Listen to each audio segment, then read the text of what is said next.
Welcome to St. Louis on the Air. I'm Sarah Fenske. Last month, as Joe Biden and Kamala Harris clashed in the Democratic presidential debates over the issue of busing, viewers may have thought of these programs as being in the past. That's not the case in St. Louis. Our city/county school desegregation program is now in its 38th year. It's called the Voluntary Interdistrict Choice Corporation, or VICC, and it's allowed black city kids to attend schools in largely white suburban districts. And yes, that means lots of time on the bus. The program is the longest running in the U.S., but it's winding down now. It plans to enroll its last new families in 2023. Joining me in studio to talk about what that means for St. Louis area families is Veronica Johnson. She's a civil rights attorney who has represented the NAACP, which helped bring about the busing program by suing the St. Louis schools. We're also going to be joined by two St. Louisans who participated in the desegregation program as students. Maalik Shakoor is from North St. Louis City and is a 2014 graduate of the Clayton School District. He's since graduated from Webster University with a degree in film production. Hope Rias is from South St. Louis City and is a 1992 graduate of the Pattonville School District. She is now an assistant professor of education at Bridgewater College in Virginia and authored a book called St. Louis School Desegregation: Patterns of Progress and Peril. Have you been a part of St. Louis's busing program? What was your experience? Give us a call at 314-382-8255. That's 382-TALK. Or you can send us a tweet at STL On Air or email us at talk@stlpublicradio.org. Veronica Johnson, I want to start with you. Welcome to the program. Thank you for having me.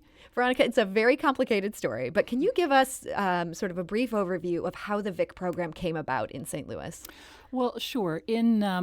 Folks may remember Mrs. Minnie Liddell. She started the whole thing in 1972, quite a while ago, by filing suit against the St. Louis Public School District, alleging that there was a denial of equal opportunity for African American children, including hers. Over the years, additional parties joined that suit. The NAACP, who I represented, joined closer to 1982, I believe. And in 83-84 school year, we had in place the voluntary transfer program between the city and the county. So it began then. It has remained pretty much the same transfer program for since that time. There have been some substantial changes over the years, but fundamentally it has been designed to remedy the prior segregated school system where, according to state policy and law, black children had to be educated in black schools and white children were educated in white schools. And there's been big demand for this program over the years. There's certainly been a lot more families applying to get into it than the program has had spaces. I understand that's still the case, yet they're winding this thing down. Can you tell us a little bit about how we got to this point? Absolutely. There, at one time, I think 14,000 students were transferring in between the city and the county schools every year. I think that number is down to about 4,000 this year. When the program started in 1984, it was the result of a settlement agreement between the county and the county school districts and the St. Louis public schools. And it stayed in place under court supervision until 1999 when we had our final settlement agreement. And the settlement agreement provided that the voluntary transfer program had to continue for a period of at least 10 years. And the magnet school program had to continue for at least 10 years. And so VICC did that. VICC is the Voluntary Interdistrict Choice Corporation that runs the transfer program. The program is not run by any of the parties to the lawsuit. But they have run it they served that 10 years very well, renewed for another 5 years, and now we are in the last 5 years. And they have chosen to wind the program down. I can't speak for exactly all the reasons why they've done it, but I believe there is some concern that as a race-conscious program, that the transfer program would be subject to some increased scrutiny were it's subject to a legal challenge. And so they want to switch from a consciously race-based program to something that's more based on socioeconomic factors. Okay. So that was just a great overview of how we got to this point. We're also joined today by Maalik Shakoor and Hope Rias, who both participated in the desegregation program as students. Maalik, you're here in the studio. Thanks for joining us. Hi, nice to be here. Yeah. And Hope is joining us by phone. Hi, Hope. Hi, thanks for having me. Maalik, let's start with you. You went to Clayton schools. What was that like as a kid coming from North City? It's definitely a culture shock. The inner city has its way of life, and then of course Clayton has its way of life. It's definitely just like going from like, rough and rugged to all of a sudden, they're playing like Beethoven's Overture and things like that. So it takes some adjusting. You got to learn how to code switch and fast. And tell us that term you used, code switch. What did that mean for you? I mean, like if you just even like look at the way I'm speaking right now, I know when I'm back in the city, I don't speak like this in front of my friends. They probably hear me right now saying like, oh, he don't talk like that. I mean, it's just for the sake of just in a way of political correctness. Cultural correctness, what's the word I'm looking for, of assimilation. Okay. So when you're talking to white people like me, you're going to use one voice, and when you're back with your friends. I mean, just because the stigma of like, country grammar, as they call it, it's just you're seen as like less educated. There's this one moment I remember very vividly. I was in a band program. We were out. It was a band. It was qualifying to get to state for band, like, band arbiter or like band. I can't even think of the name of it, but we were basically in band competitions, and I was talking to fellow bandmates of mine that, hey, I was asking, I literally said like, hey, where the restroom at? In a more heavily slang-induced voice. So I was just like, hey, where the restrooms at? And they're just like, hey, where the restrooms at? In a very mimicking manner, like I was just like, exactly what I'm saying. So I was just. But they still had to give you some grief there. Yeah, but I had to suck my pride, like, do you know where the restrooms are at? And they just like, oh, that way. Just little nuances like that, or microaggressions as they call it nowadays. There wasn't a word for it back then, but microaggressions happen a lot. But other than that, world-class education but just that cultural battle every day was tough. So. And for Hope, for you, I understand you went to private school as a little kid, and then you ended up at Pattonville for high school. Tell us a little bit about that. Right. So my experience with DSEG was different from a lot of other students because I had grown up going to private school. So I had very high quality education. I already went to a predominantly white school. I did not have the experience of going from... Hope, can you still hear me? I can hear you. Okay, now I can hear you again. We just had a little blip there. Okay. So sorry, you were saying you came from this private school background where it was a really good school and then ended up. Right. I had a very good education. And so when I transferred to the desegregation program in the 7th grade, the biggest change really was the distance. Riding a bus 30 minutes a day to school was different, but the cultures were very similar to what I had come from already. So you were very used to being around white kids. Did you feel like you were treated differently as a desegregation student versus just being a minority who happened to be in a private school that was largely white? I did, because I think that many of our classmates and our teachers could not tell the difference. The students who were transfer students often, I think, were kind of blanketly thought of as one group. And so the idea that we had come and invaded the school was pretty standard.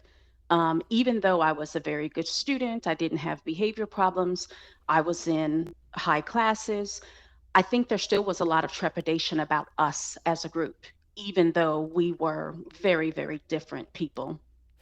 Maalik, was that also your experience as somebody in the Clayton schools? I would agree. Yeah. I mean, even though Clayton was very unique, where there would be a few African-American families that would be in the district, or I actually know some cases of friends who I had a friend I don't want to mention him by name. I don't know the legal ramifications of that, but I had a friend who actually lived right behind me, who then eventually moved to Clayton, the Clayton area, so he could just be closer, drive, just for the convenience. But still, even if you were black living in Clayton or black in the desegregation program, you were still black. But I feel like black people who actually lived in Clayton had a slight advantage because they grew up, they knew these their classmates since grade school. You know, they grew up in the Clayton system. While me, I didn't start going to Clayton until middle school. So, and for middle school, I probably didn't find my footing until maybe sophomore, junior year, where I started to, you know, actually get the flow of things. But by that time, I was almost out the door. So, I can see that. Yeah. Hope, for you, I mean, was there anxiety that went with that feeling of you felt like people thought you were an invader? Hope, are you still there? I think we might have lost Hope, which is very unfortunate. We'll see if we can get her back. Maalik, you were saying... The question was about anxiety. Yeah, you said that your classmates maybe felt like you were an invader. How did that affect how you felt being in that situation? I think there was a lot of anxiety, and some of it was because I was a high-performing student.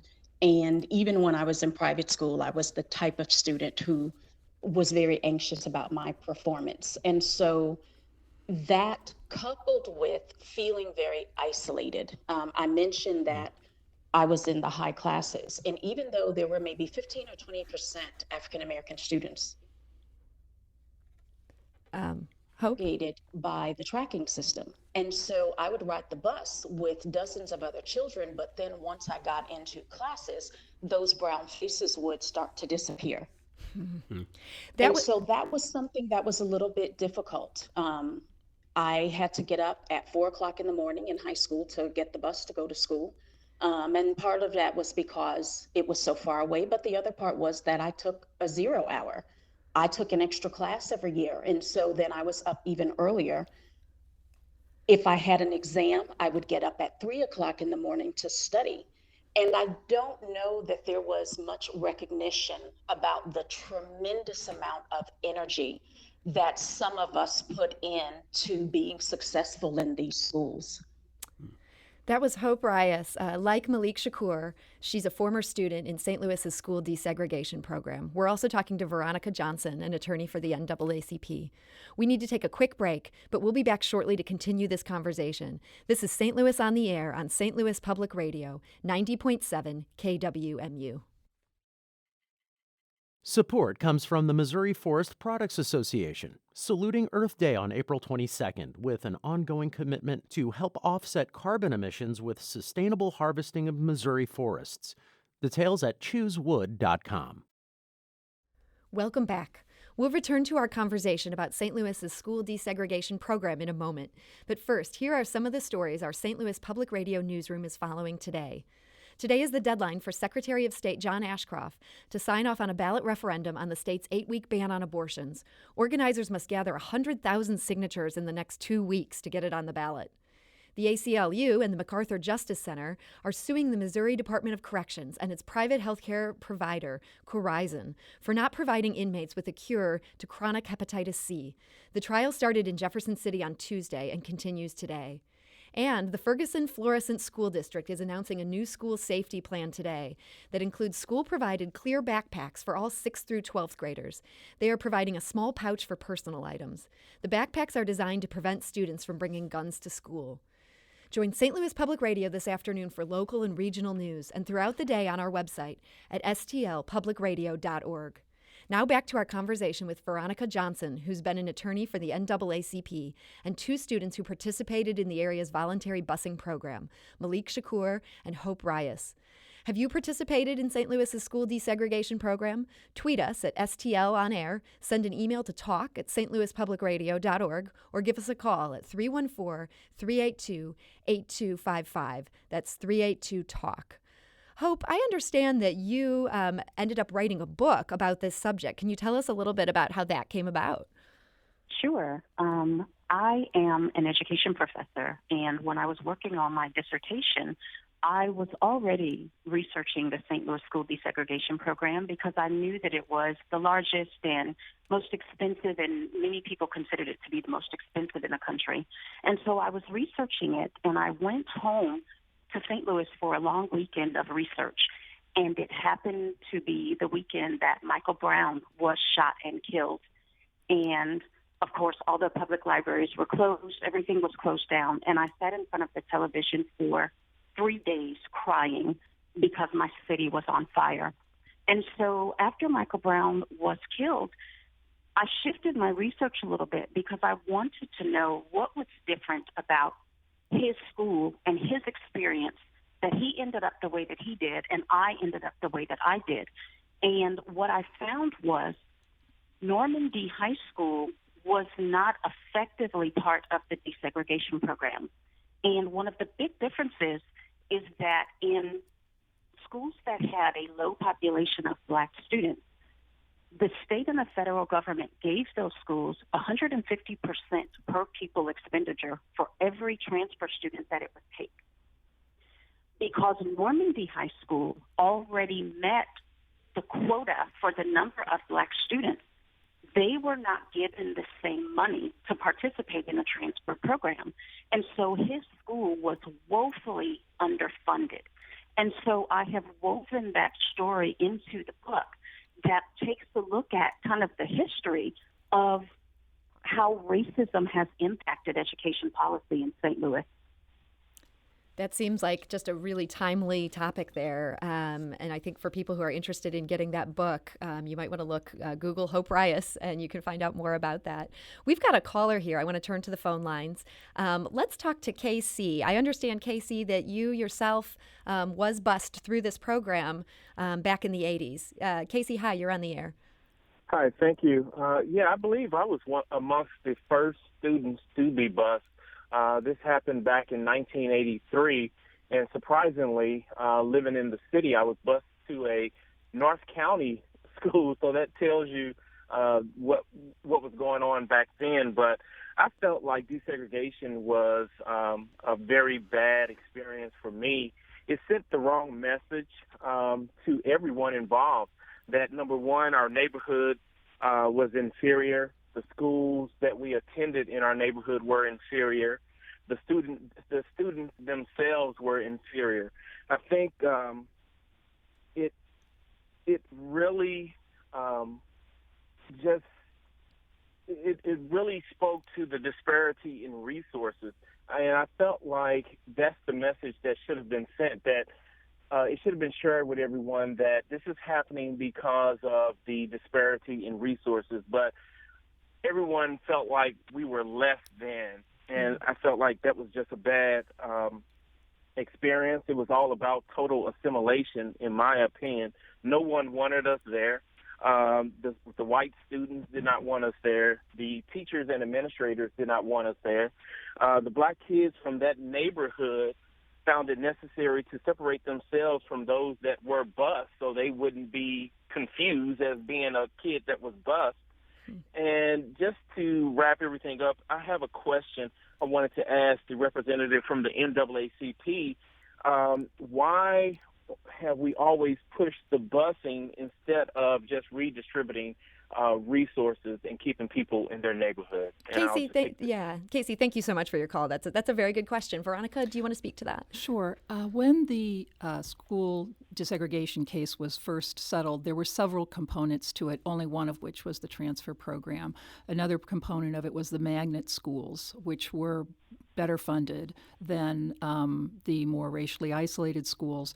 And then the racially isolated schools received additional supports for academic improvements and for capital improvements. So there was an effort to redistribute resources within the district. I think that this one component, the voluntary transfer program, since it has gone on for so long, perhaps gets more attention than the magnet schools did or the other components. And I think that what you're speaking to, this unequal allocation of resources, is at the heart of the desegregation case. The fact that racially isolated schools simply were underfunded, and white schools received more funding, and we addressed ourselves to that in a broad manner. Maalik, Shakoor, you also were a student in this program. Casey described a pretty bleak experience when he was doing this back in the 80s. Was your experience overall at least a bit more positive? I went through a lot going through Clayton. I had to attach myself to like people who had similar experiences. I stayed close to other desegregation students. Luckily, even though I don't know about saying names, I'm going to say his name because he was a great mentor to me. Dr. Jonathan Smith at SLU University. Currently, right now, he was my speech and debate coach. If you're listening right now, I don't know if you are, but I know you like public radio. He was a big influence to me. He took me under his wing my junior year. He got me influenced and helped me join the speech and debate team. And through his mentorship and his guidance, and Justin Smith, current literacy teacher and still speech and debate coach at Clayton, they took me under their wing and they got me to nationals in speech and debate by my senior year. So it sounds like even if maybe some of the other students were hard to deal with, you did connect with some really good teachers. Yeah, some really good teachers, and like just those gems, and even Robert Miyasaka in middle school. It was just those gems, those teachers that showed that they really cared and like cared about me as a person, that really kind of got me through. But students, high school and middle school are rough times for anybody. It's let alone being a fish out of water, coming from a completely different background, from a completely different culture, and going to a brand new one where maybe you're not wanted. I did feel that sometimes, or maybe you're treated less than and you're seen as less than. And there's already the struggle and the plight of being black in America on top of that, and then trying to deal with that alone while also growing and developing as a young adult too. It's just compound on top of compound. So I can understand his experience, and yeah, mine was pretty bleak when I look at it, but at the same time, when I look back and try to find what I was grateful for, there were those moments and those people. But it was very rough, hands down. But yeah, we've got another caller here that I'd love to talk to. Harlan Hodge, I understand, was a 1992 Parkway North graduate. Harlan, hi, you're on the air. Hi, thank you so much. I am so excited that we're having this call and that you got Maalik and Hope and Veronica on the line. First thing I have to say is that I had an amazing experience in the Parkway School District, and that's probably because Parkway is far superior than the Pattonville School District and Clayton. Those are some fighting words right there. Wow, okay. All right. I ain't going to say nothing. Let's see your piece. Maalik's not going to argue with you, Harlan. Maalik, I totally agree with what Maalik has said about the teachers. What I found at Parkway was that we were totally embraced by our teachers and administrators. And if I could just give a shout out to a couple of names, Don Senti and Don Hugo and Albert Harold and Carletta Harlan and Susan Ushatel, they did an amazing job of introducing St. Louis to something that had never been done before. And so managing that process was, they were doing something that we didn't know about. And so everybody was sort of guessing at it.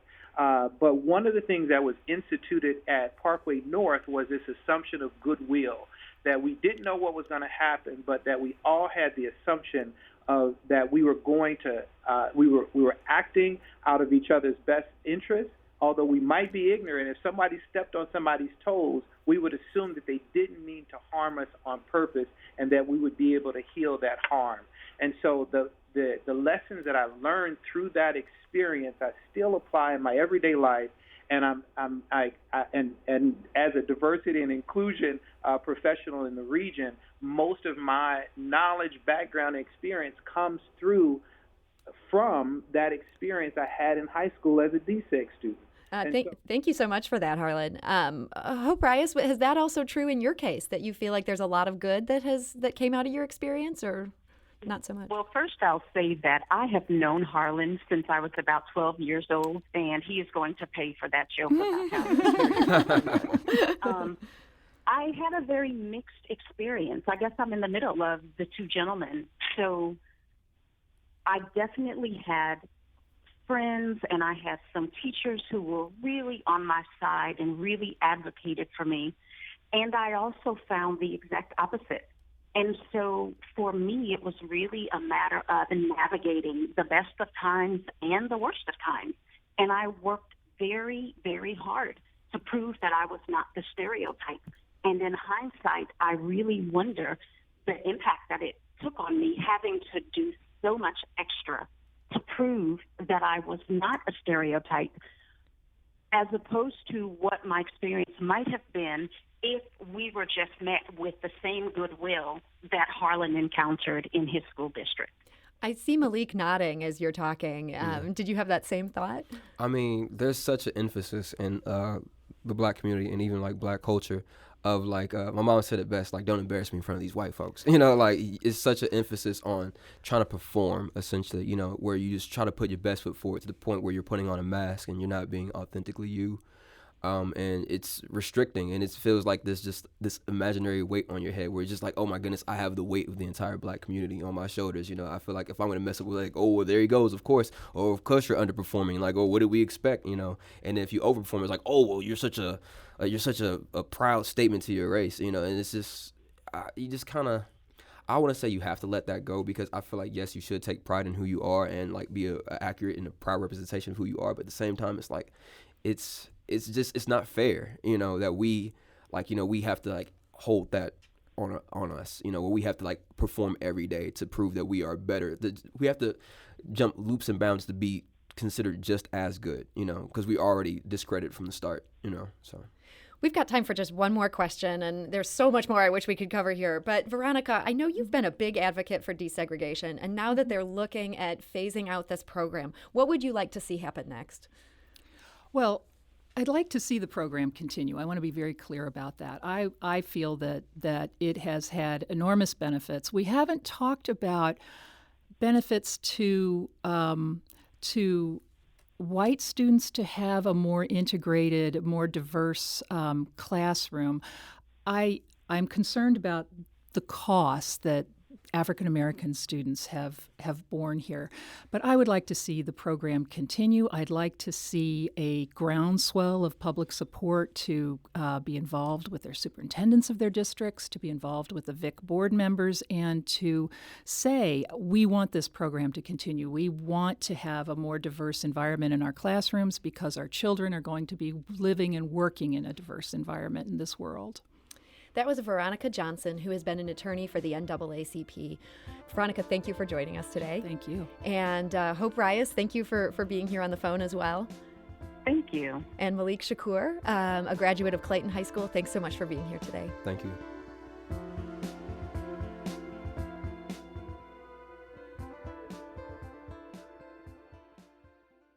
Support comes from the Missouri Forest Products Association, saluting Earth Day on April 22nd with an ongoing commitment to help offset carbon emissions with sustainable harvesting of Missouri forests. Details at choosewood.com.